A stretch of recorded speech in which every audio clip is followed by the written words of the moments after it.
13th year, can you believe it? And it's our lucky 13th, that's for sure. So thank you so much for being here, for continuing to support us. We have had wonderful support throughout our whole tenure here, and I just want to make sure that I invite all of you to join us at the Masonic Lodge for dinner with the authors, if you're available. The rain is going to stop in, I think, 7.5 minutes. It's going to be a beautiful day tomorrow. Yeah, beautiful day tomorrow, no question.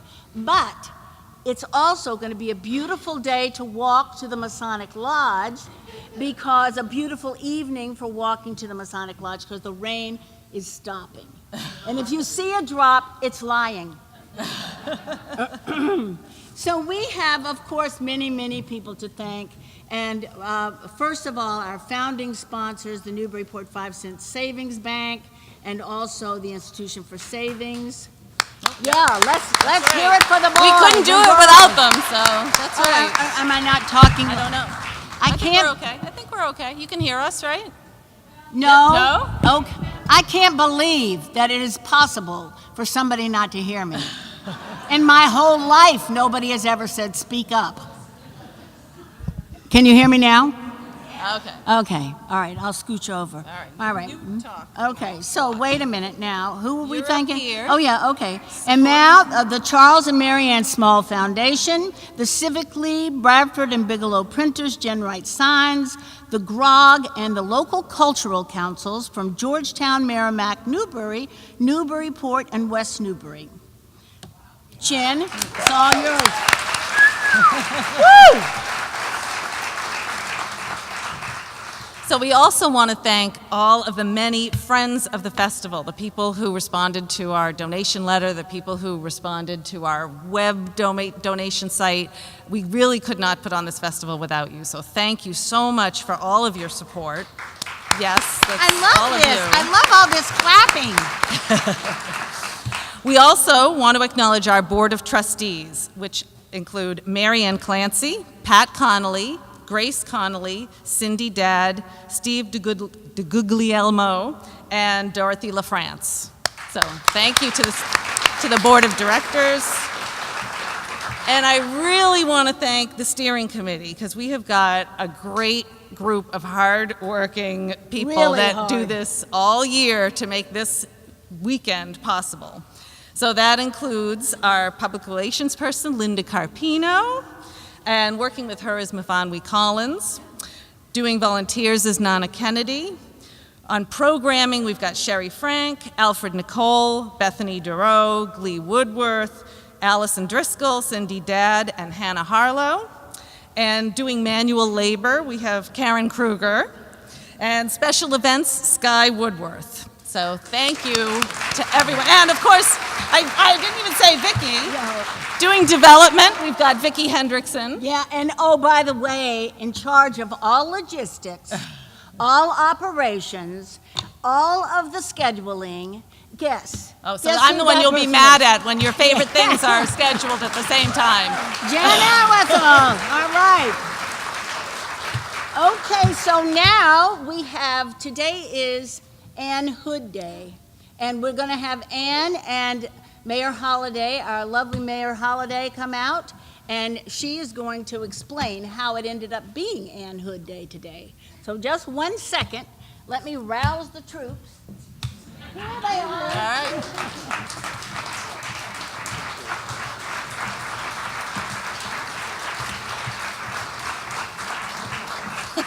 It's Ann Hood Day. Wait, we haven't got there yet. I know, I proclaim. So good evening and welcome. It is always my pleasure to be here to open up this amazing festival, this literary festival that has really taken off in our city, and just is a wonderful weekend, and I'm so glad that all of you are here, authors and visitors and residents, to enjoy this wonderful weekend. And as always, I do a proclamation at the beginning, and we recognize one of our amazing authors. And as you know, tonight it's for Ann Hood. So let's talk about Ann.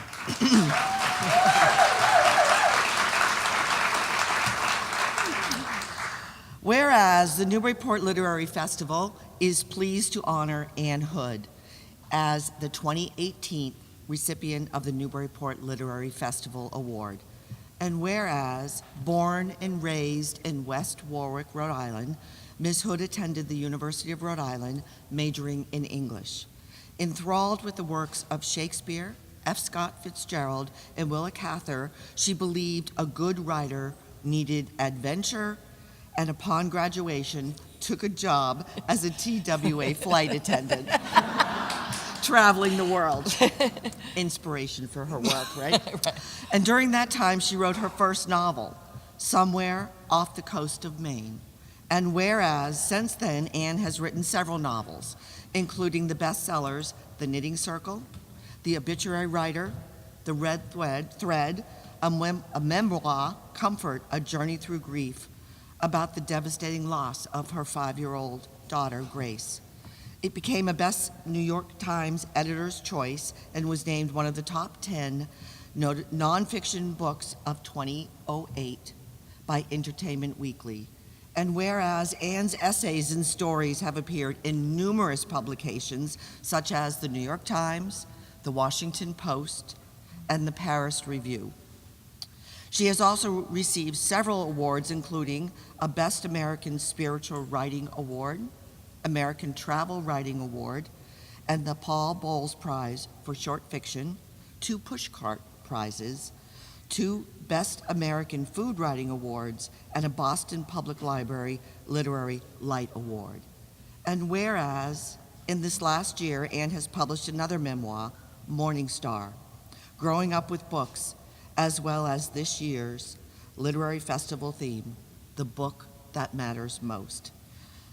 Now, therefore, I, Donna D. Holliday, as Mayor of the City of Newburyport, and speaking for its residents and guests, publicly honor Anne Hood and declare Friday, April 27th, Anne Hood Day.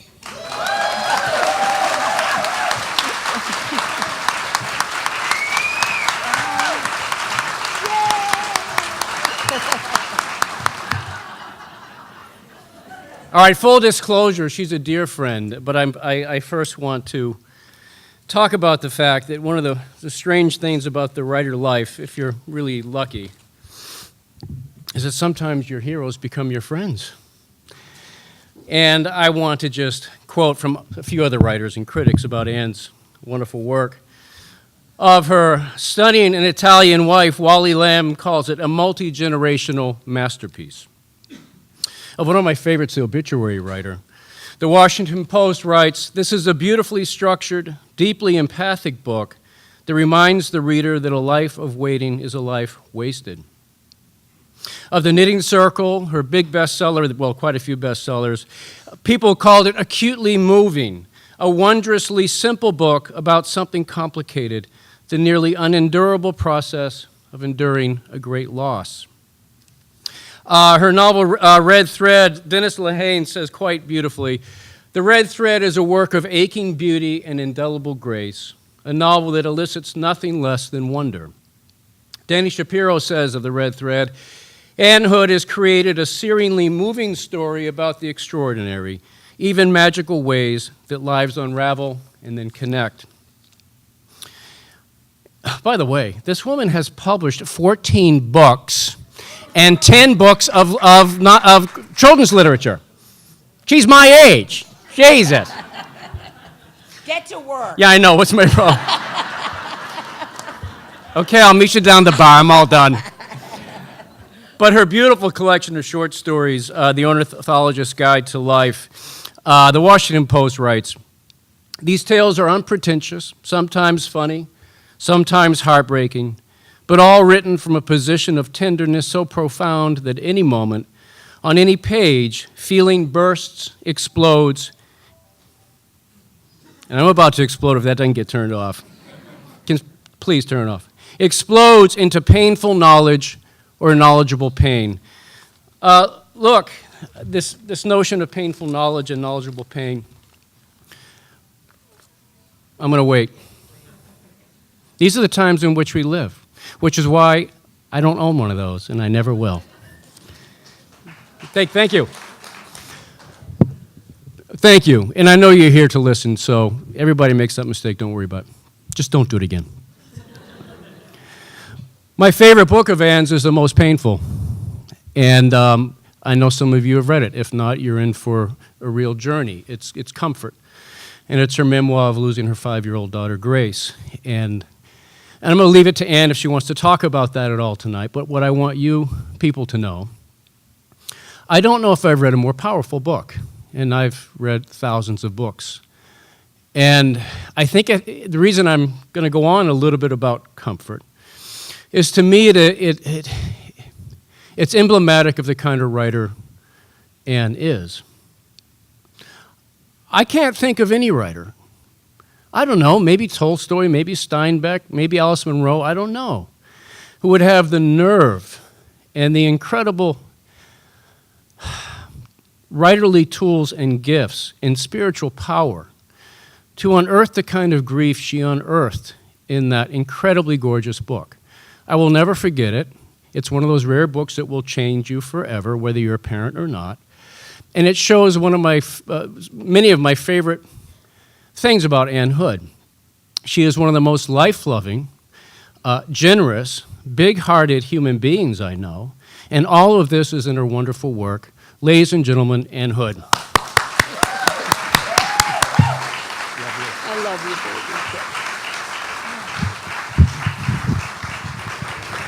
baby. Okay, my dear, so Should have worn that snow.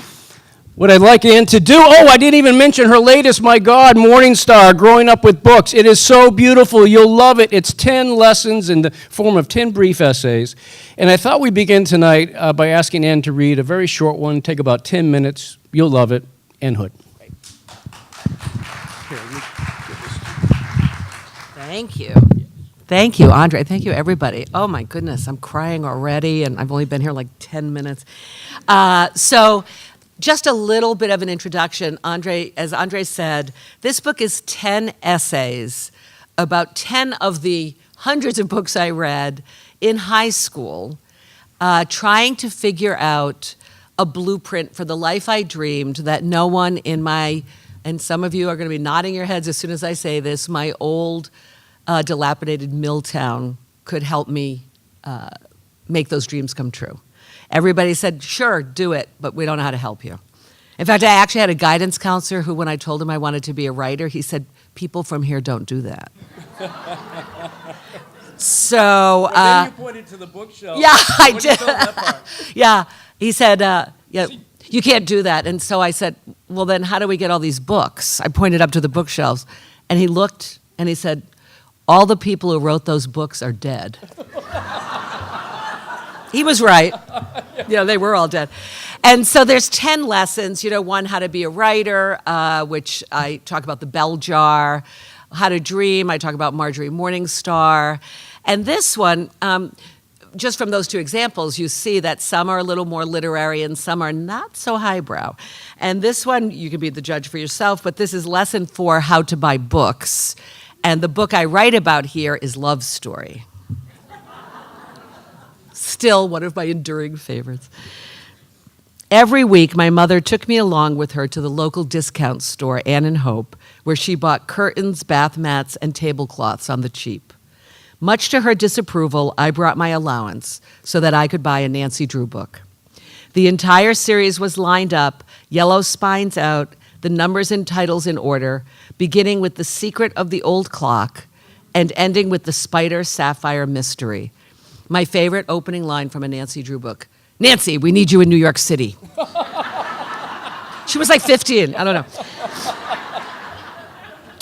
I had no sisters, just a mathematically obsessed brother who solved problems on a slide ruler for fun. But my cousin Gloria Jean, a year older than I, shared my passion for reading, and she also used her allowance to buy a Nancy Drew book every week. Our plan was to read every one of them, trading our newest ones after we'd finished. At the cash register, my mother always shook her head and sighed. I cannot believe you are wasting your money on a book. Of all things, a book. I did not care. I held that yellow book close to my chest and happily handed over my $2. Along the river of my small town, mills that had produced textiles in the 19th century now stood empty, leaving most of our town unemployed. A Champlain grant to build a library led to breaking ground behind Main Street, where the movie theater where I saw A Hard Day's Night now showed XXX movies. Newberry's, the five and dime, was boarded up, and sleazy bars replaced what had once been fine clothing stores. To avid readers like Gloria Jean and me, the progress on the library seemed practically glacial. By the time it finally opened, we had read every Nancy Drew book and were ready to move on. Move on we did. Agatha Christie and Charles Dickens, Harold Robbins and Herman Wouk, Victor Hugo and Evan Hunter. We read indiscriminately. We read everything. 3, 4, 5 books a week we read. A waste of time, my mother would say. Put that book down and go outside and play. Then, in 1970, something almost more miraculous than a library came to town. The Warwick Mall opened. Just a mile from my house, an easy walk on a Saturday morning. The Boston department stores Jordan Marsh and Filene's anchored each end of the mall, and on the path from one to the other stood the first bookstore I had ever seen.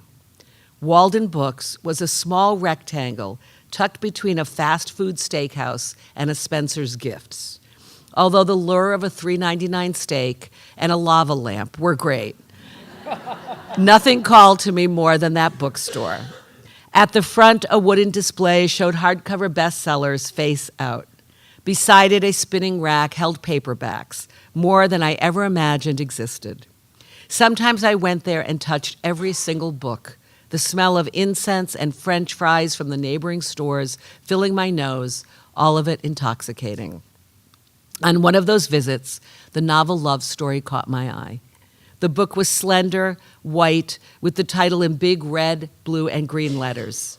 I still remember how Eric Siegel's name sat beneath it in red, and how the words, "Love means never having to say you're sorry," seemed more profound than anything I had ever heard. That spring and into the fall, Love Story remained on the bestseller list, securing its spot on the front display of Walden Books. Although I cannot remember how much the book sold for in 1970, I do remember that the price was astronomical to an 8th grader in West Warwick, Rhode Island.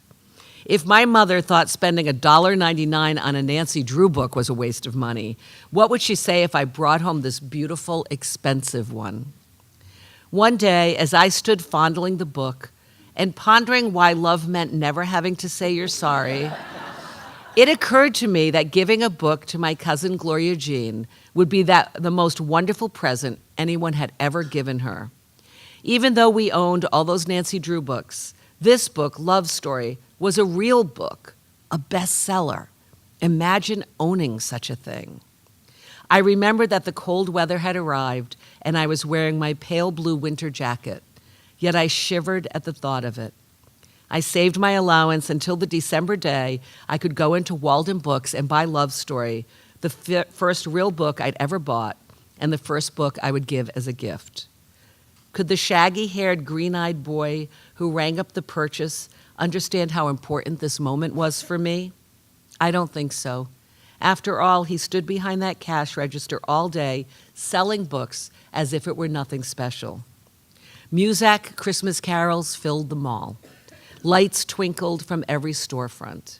I had never felt the Christmas spirit as much as I did at that moment.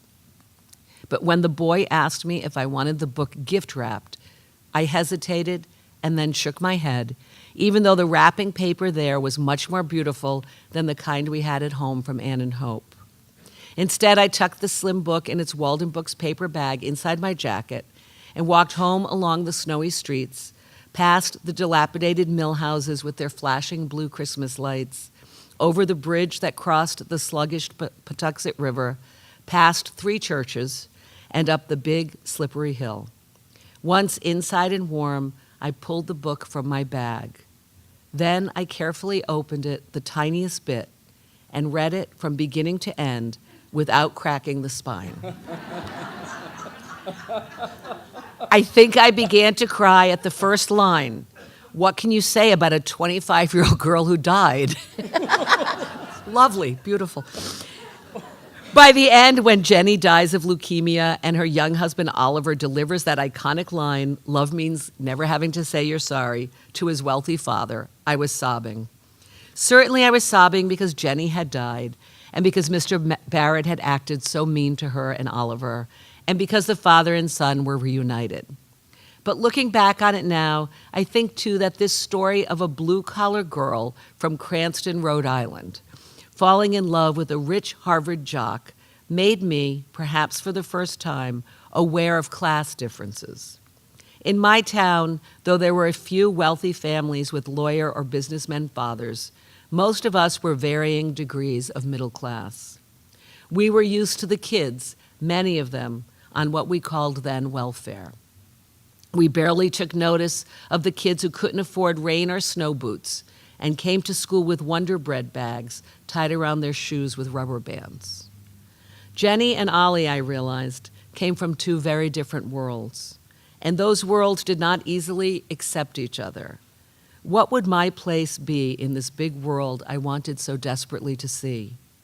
Through teary eyes, I closed the book and wrapped it in the flimsy Ann and Hope Christmas paper, topping it with a big silver bow. Since that long ago day, I have given more books than I can count as Christmas presents, but none have meant quite as much to me. That first one showed me something I already knew, that owning books is not a waste of money, not at all. But I now realize that it was my first step toward a kind of independence, entering into that world of books and language that was so foreign to my family. But not to me. No, I understood that I would always buy books, that I was a reader and a writer, and that to be surrounded by books would always bring me comfort. A few summers ago, I found myself in the throes of upheaval. Newly divorced, I was leaving my home of almost 20 years, a cozy red colonial built in 1792, and moving across town to a big bright loft and a renovated factory.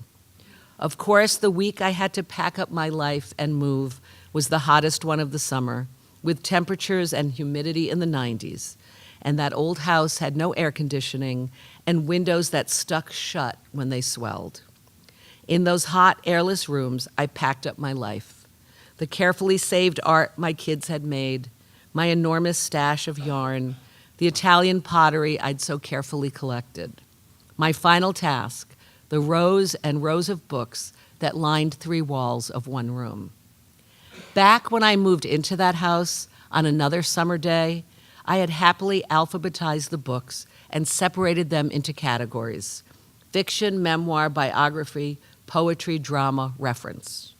How happy I'd been that day as slowly the books took their places, as my daughter Grace twirled around the empty dining room in her sparkly tutu, and my son Sam sang Wonder of Wonders from Fiddler on the Roof. And what a contrast this moving day was, this taking down of all those books and putting them in boxes. Sam grown and living in Brooklyn, Grace dead 14 years. My heart, once so full, now broken again. I cried as I packed my books, but I smiled too, a lot, as I held each one, deciding if I really needed to take it with me, I could remember reading and sometimes rereading it. Here were all my Alice Adams short story collections, a writer hardly known anymore. My small paperback of Raymond Carver's What to Talk About When We Talk About Love, read on a New York City subway. Bright Lights, Big City, which I bought at the Spring Street bookstore the day it came out. My dog-eared copies of the collected stories of F. Scott Fitzgerald and So Long, See You Tomorrow. 3 copies of C.S. Lewis's A Grief Observed, all given to me after Grace died to help soothe my grief, which it did.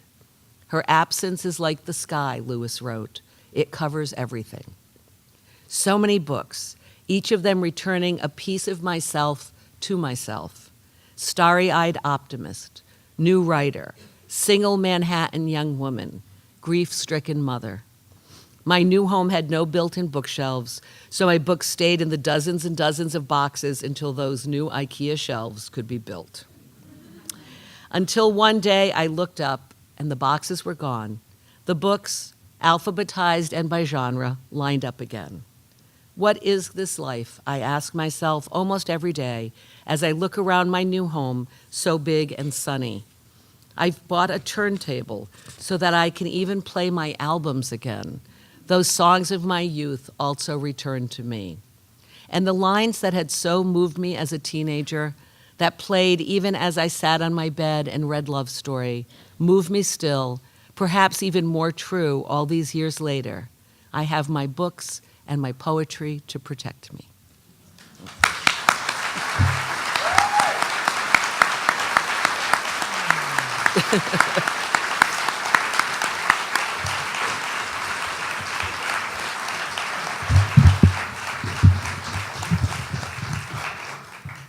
Geez, Saul Bellow famously said that a writer is a reader who is moved to emulation. And I can't think of any writer who more embodies that than you. And certainly this lovely collection of essays, Morning Star, is if nothing else, a love letter to the reading life.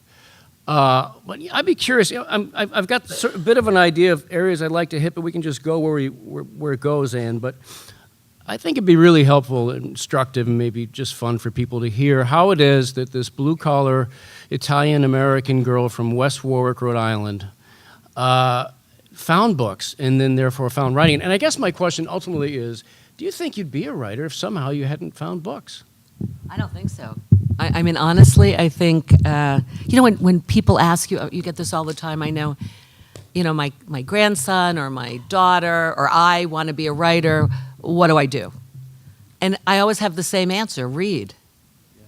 You're not going to be a writer if you don't read. I mean, that's how you learn. I don't have an MFA. I'm a total autodidact. I used to read books and write notes in the margin, and then after 3 or 4 or 5 novels, I noticed that they all started with action, more or less. That backstory came later, like all the things We need you in New York City. Nancy, get to New York City. That's action, man, But anyway, I mean, books taught me everything. So I learned to read when I was 4. I picked up my older brother's book and I just read it. No one could understand why.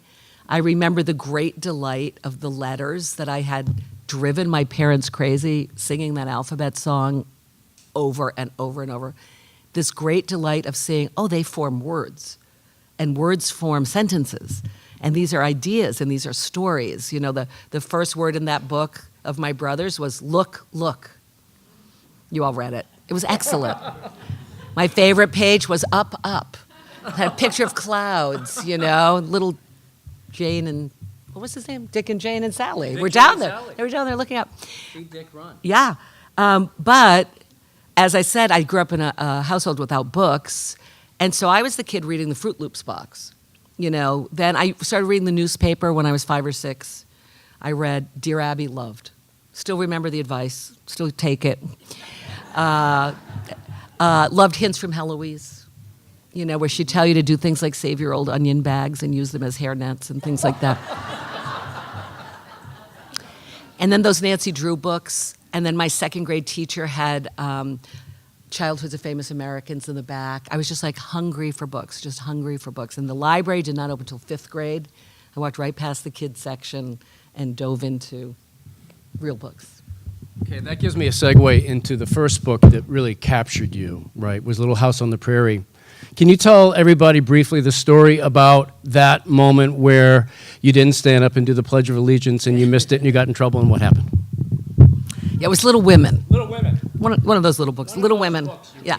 One of those books. I mean, so my cousin, Gloria Jean, who I gave the book to, went to the newer elementary school, so they had a library. But you couldn't take books out, which is like a counterintuitive library. That's not a library. I don't know what it was. But she read Little Women, and she snuck it out. I was in 2nd grade. She was in 3rd.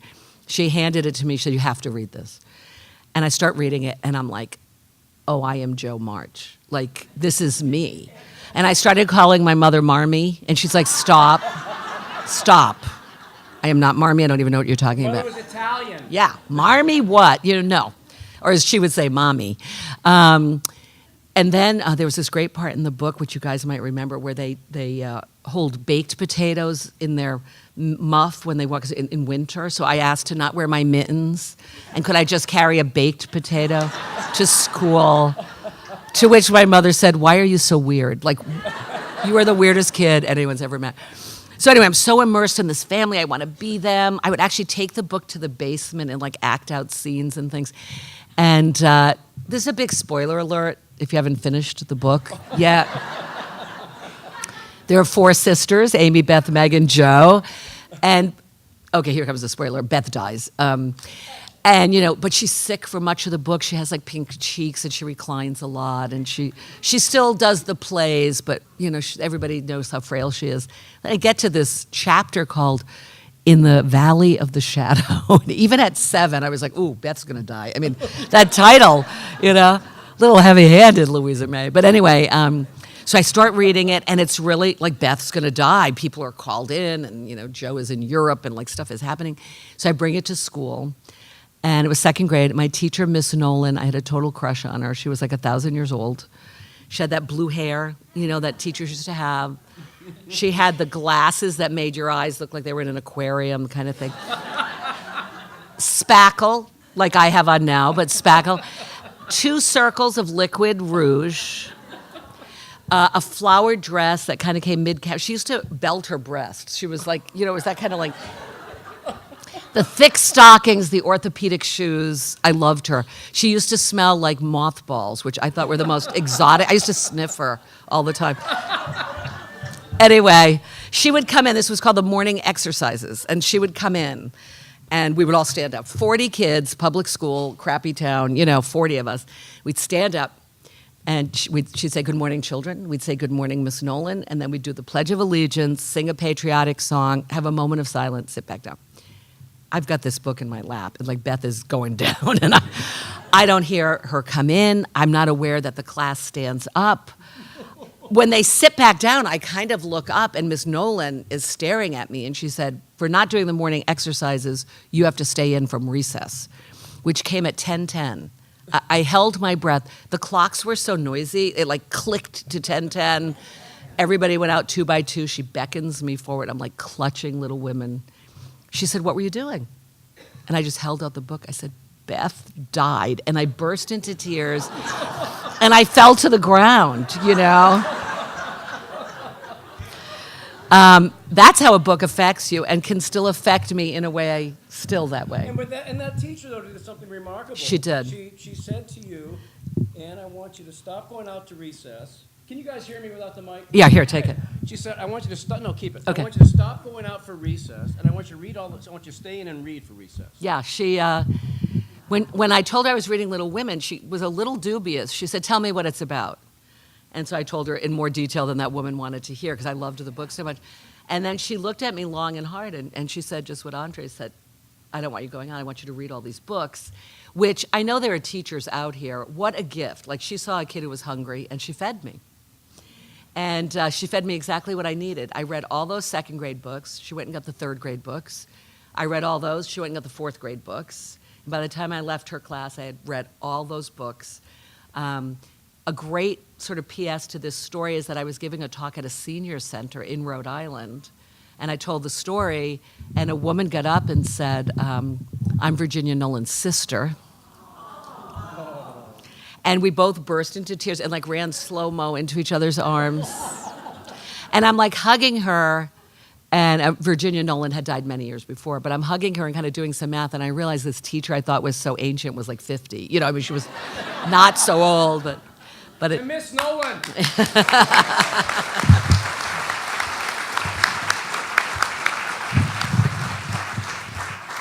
I'd like to talk about, if I can, Anne, your transition from. Can you actually all hear me, or I can? Okay. Use this. No, I want you to keep it. The transition of the love of reading to how you started to fall in love with language, and then you began to write. Yeah. So, oh my gosh, I just found one of my first novels I wrote in 3rd grade. And I read the chapter. I made everyone in my family listen. And then but I remembered writing it on the lined paper, I had this beloved aunt who had cut out like an Ogden Nash poem and given it to me, and with great delight explained to me that these words rhymed in the poem. And she left me that afternoon saying, so find a cigarette hanger. So find a rhyme for the word purple. She drove off in her station wagon. And like, for days, I'm going crazy, you know? But by trying to find a rhyme for the word purple, I'm rhyming, and like, I'm getting the rhythm of language, the magic of poetry, of, you know. And I pray she won't come back because, you know, I'm such an A student kid. I hadn't found a rhyme. Now I know, like, purple and orange, there's no rhymes for, but I didn't know at the time. And so she shows up, and she goes, well, and I said, no word rhymes with purple. And she said, how about maple serple? Tricked. A little creativity. Yeah, Auntie Angie, whatever.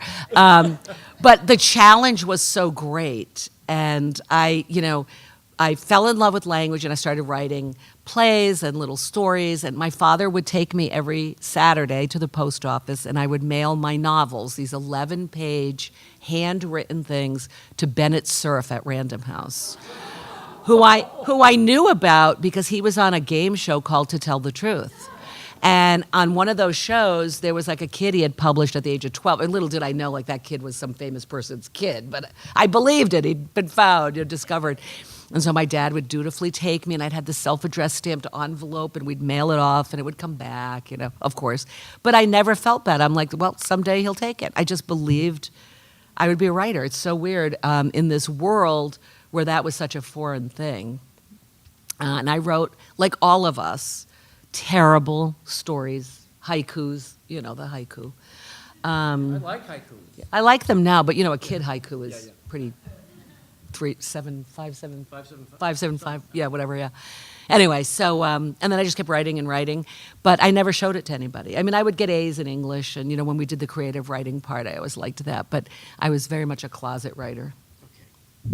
As a male, I'm going to ask you, though, about the whole female thing, because I think you were also facing being a young woman in the 60s and 70s who had writerly aspirations. And what did your guidance counselor say to you, young lady? Yeah. So here I was in my town, in my class. There were 350 students. 15 of us went to college, including junior colleges, community college. And so the guidance counselors were super busy with the other 300, and I'm bad at math, 35 or whatever, who were substance abuse, homelessness, drug addiction, domestic abuse. The 15 of us were left to sort of wander freely, and we'd be fine, they thought.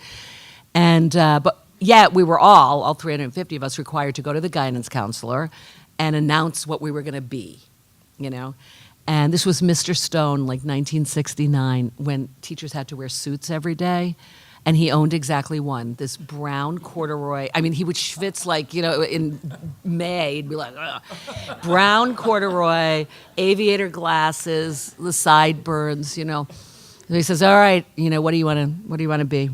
And I said, a writer. And then I told you that. He said, people don't do that. And then he said, what else do you want to be? So by this time, the library had opened. And I read every book I could get my hands on, including one called How to Become an Airline Stewardess. And the first line of that book was, would you like a boyfriend in every city in the world?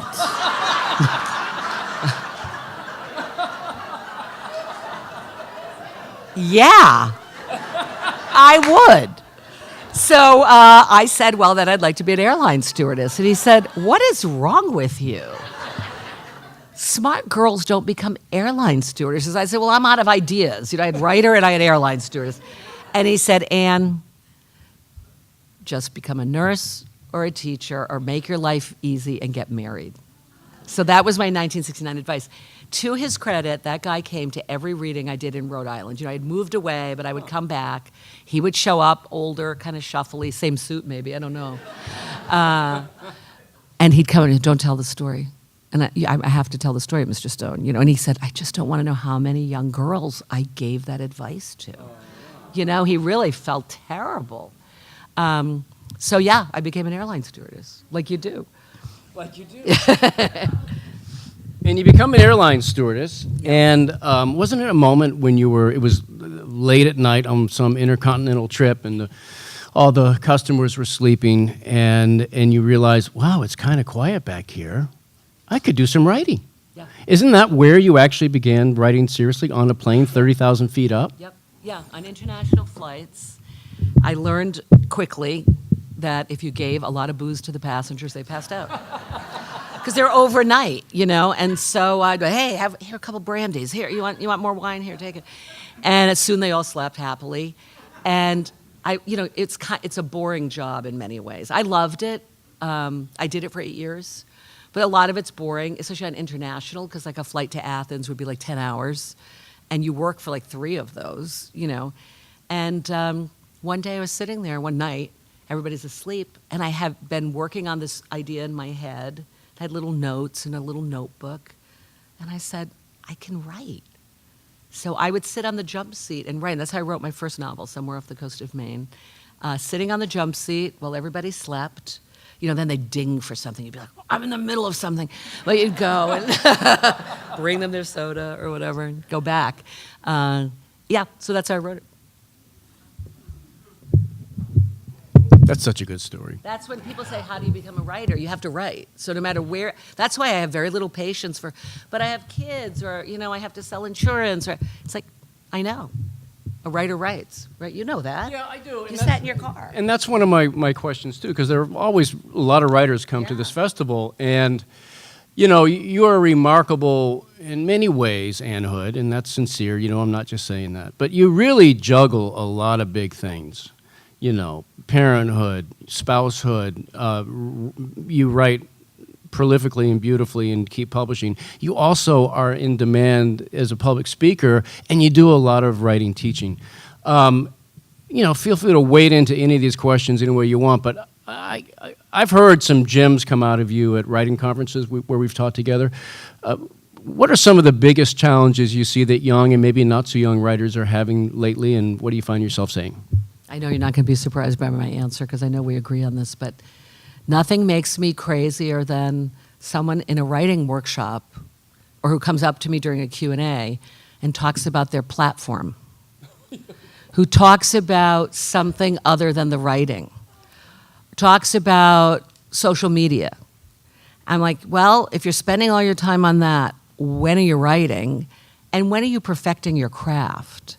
Because it is my belief, now I'm a very optimistic person, as you know, but it is my belief that you could live in Omaha. No offense to Omaha, I actually love that city. I was just trying to think of a city in the middle of the world.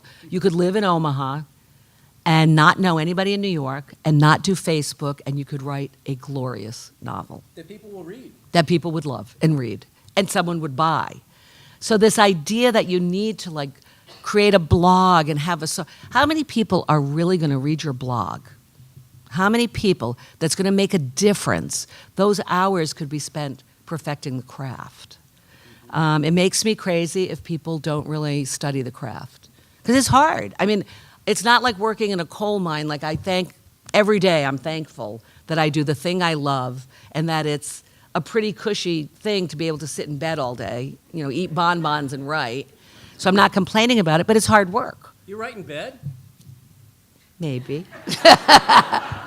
Well, does he write in bed, sir? Really? You do? So did Truman Capote. Yeah, Truman Capote, right? All right, so we've talked about this. So what I'm hearing you say, though, so whatever works, right? So there's a difference between the career, the author, and the writer. Yeah. And I've heard you say that a lot. Say, look, we all wish upon you this lovely career. It's a lovely problem to have, but it's not going to happen if you don't put 99% of your energy in the writing. That's right. One of the many things I love about your new book, Morning Star, is again, each one of these essays really are wonderful lessons. And if it's not too personal, I wonder if you could talk about the loss of your brother in relation to your own writing, because I think that was a huge piece of learning artistically, sadly. Yeah. You had to go there. So I spent many years writing the worst, thankfully unpublished book ever written. I don't care what your first attempt was, this was worse. Horrible. It was called The Betrayal of Sam Pepper. And it was everything a first novelist does. I imitated other writers, and that changed wildly. Somebody who used lush language and then a minimalist, and it just was all over the place. It was a revenge novel against my neighbor, who had done some crime that I don't even remember, but it was enough to inspire an entire novel. And I wrote it. Like one time I remember I saw her, she had on like gray sweatpants. I'm like, yeah, you're gonna wear gray sweatpants and whatever. It was just like everything was wrong with this book, but I loved it. And it was like, what do you call those? You have a starter marriage or something? This was like my starter novel. Like I committed to it wholeheartedly in sickness and in health, but it was terrible, But I wrote it, I worked it, and I kind of loved it. And no one knew about it. I wrote in notebooks, those black and white composition books, filled them. And I was working as a flight attendant, and I was on a layover in Los Angeles when I got, I remember I was coming back from dinner with the crew at a Mexican restaurant, walking down the hallway of some fancy hotel, and I heard the phone ringing in my room. And I froze in the hall because I thought, no one knows where I am. So who would be calling me? Something has happened. And I went in, and the phone had stopped ringing. I sat on the bed, started ringing again. I said hello. And this guy I hardly knew, who was also a flight attendant, says it's Rob. And I was like, I hung up. Called 3 times before he said, you cannot hang up. You have got to get on the last flight back home. And then I knew he was going to tell me someone had died. And I'm in a nanosecond going through, what if it's my father? What if it's my mother? Like kind of going through. And then he said it was my brother, but the person who hadn't gone through my mind, 30 years old, died in a household accident. And so I flew home, and it was the end of June, and I spent that summer trying to help my parents get over this horrible, get over it, but get through this horrible grief. And I was all set. I had finally gotten my transfer to fly international and out of Kennedy Airport, and I was all set to move. I had an apartment lined up. But I called TWA and asked for a leave, an indefinite leave, so I could stay with my parents in Rhode Island. And then come August, like 2 months later, my wonderful mother said, get the hell out of here. You've got to go live your life. You can't sit here and hold our hands. You're 25 years old. And so I managed to get a sublet, and I gave myself like a month before I went back to work. And I moved into this tiny, tiny apartment. It was in Greenwich Village. It was so small that I could make my coffee without getting out of bed, which actually I would still do if I could. It was actually a good thing. But it was that small. The bed wasn't even a bed. It was a door, a piece of foam on a door on like sawhorses, right? I sublet it from a dancer named Heather. And all night, drunken men would stand under the window, Heather,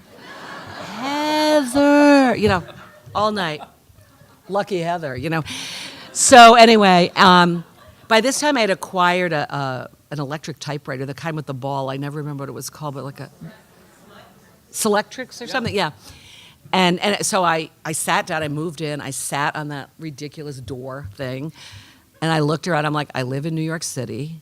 My job doesn't start up again for like a month. What am I going to do all day? And then my next thought was, finish your novel.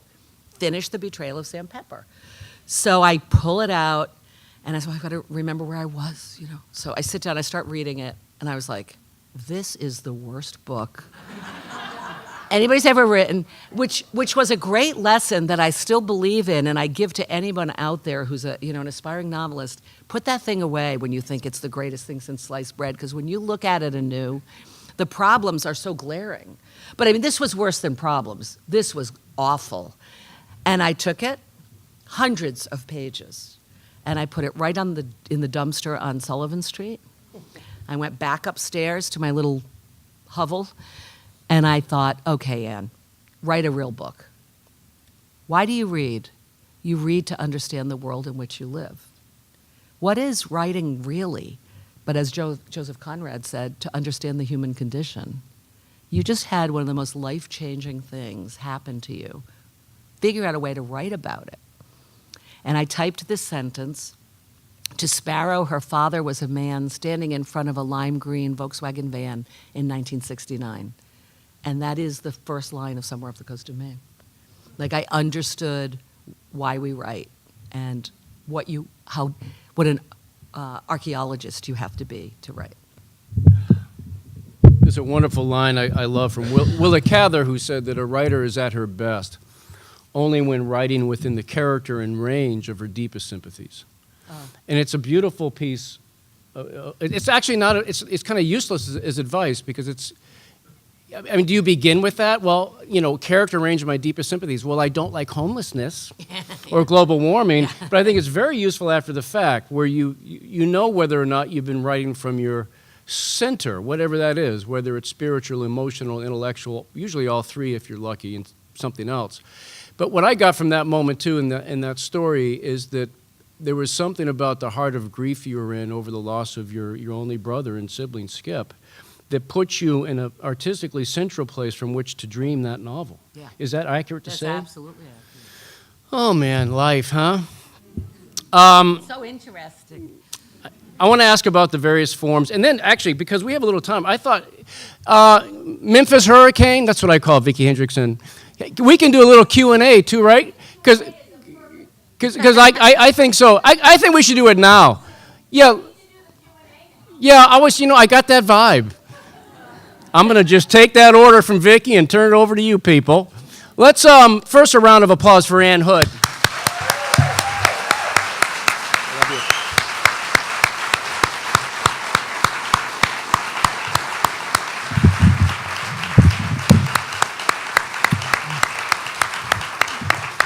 So why don't one of you brave souls just shout out a question, a comment, and, Ann can field it. This nicely, I know her. I know her too, don't I? No. Yeah, Rebecca, I thought so. Hi. And I'll repeat it, too. My sympathies for the loss of Gogo, your mama.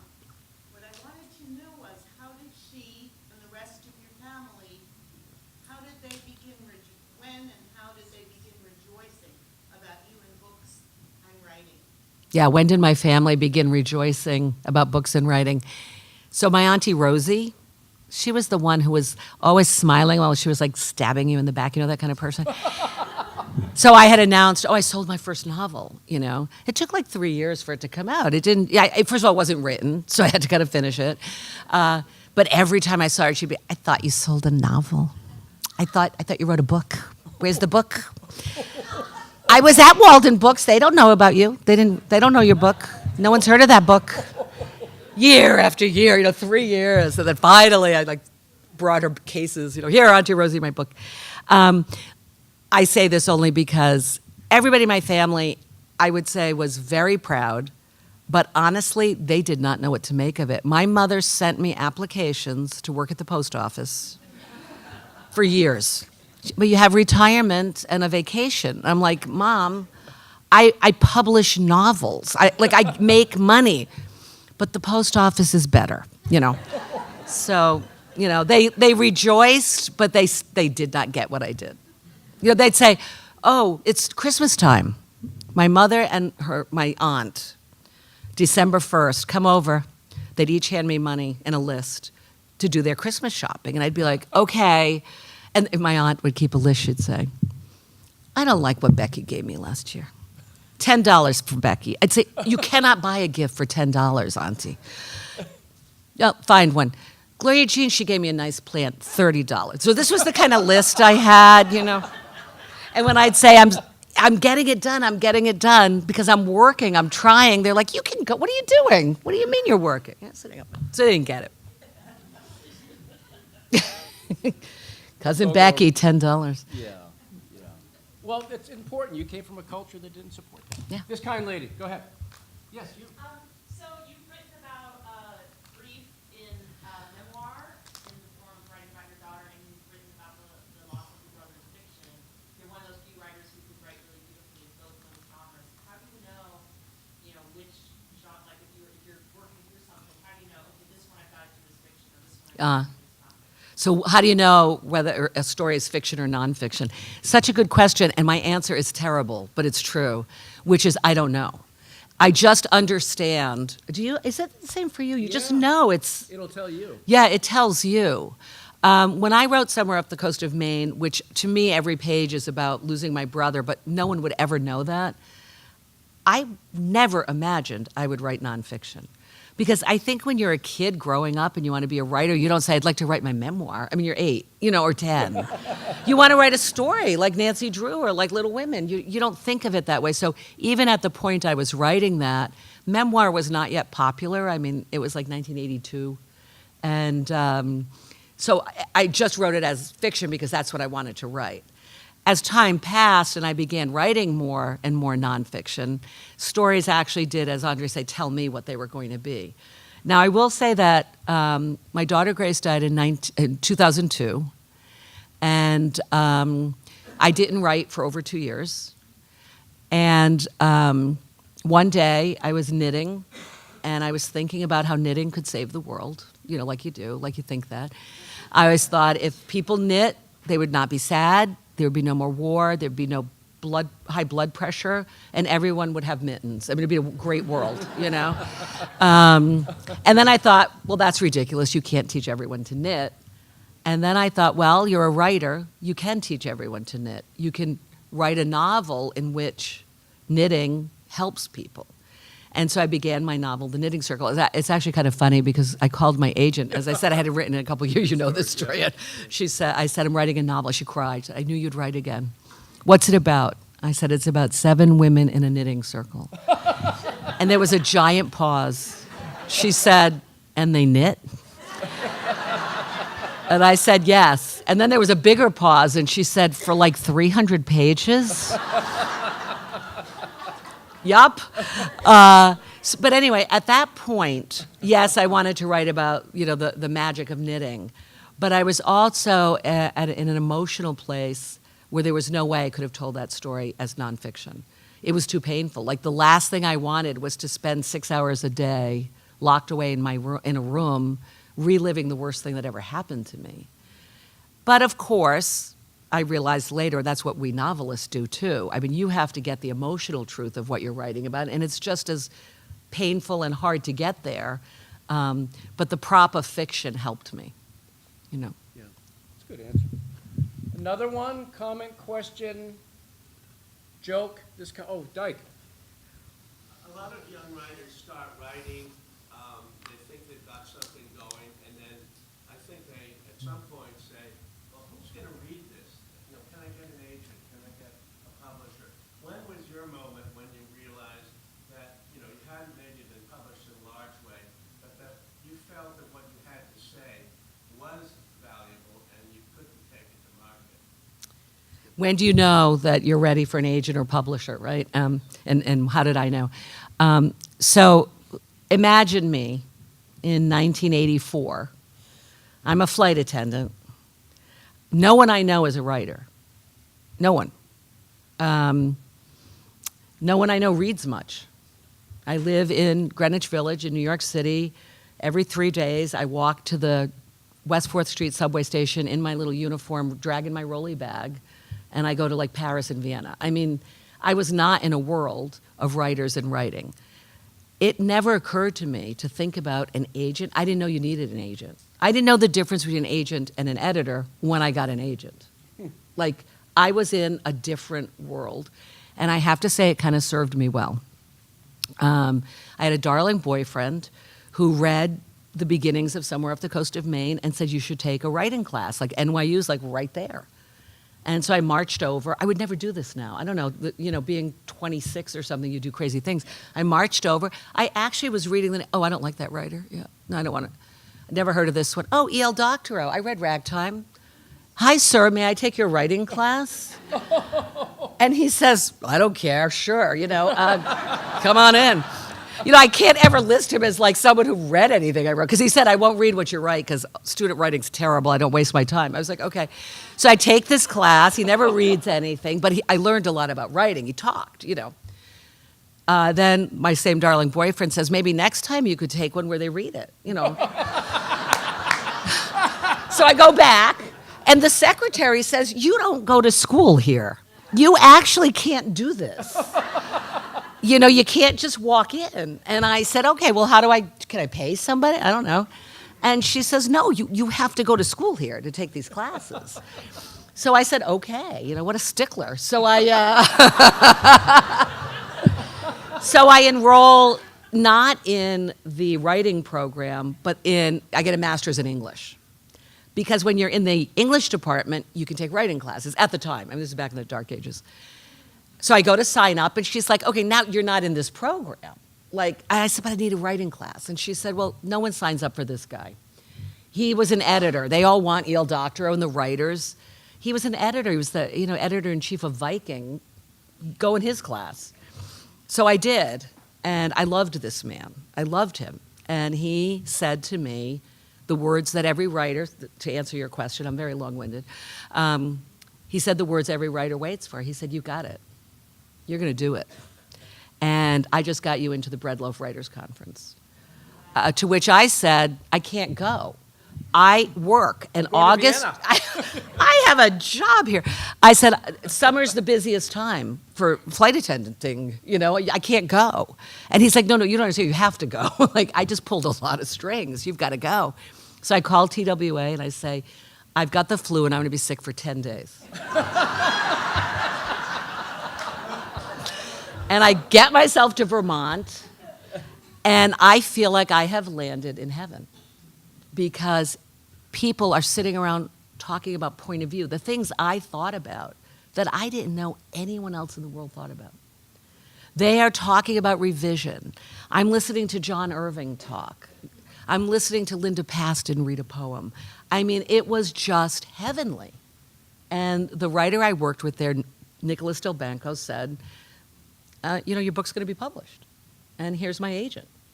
And I went back home, and I went on a trip, not vacation, like a work trip for 5 days, and I came back, and the book had sold.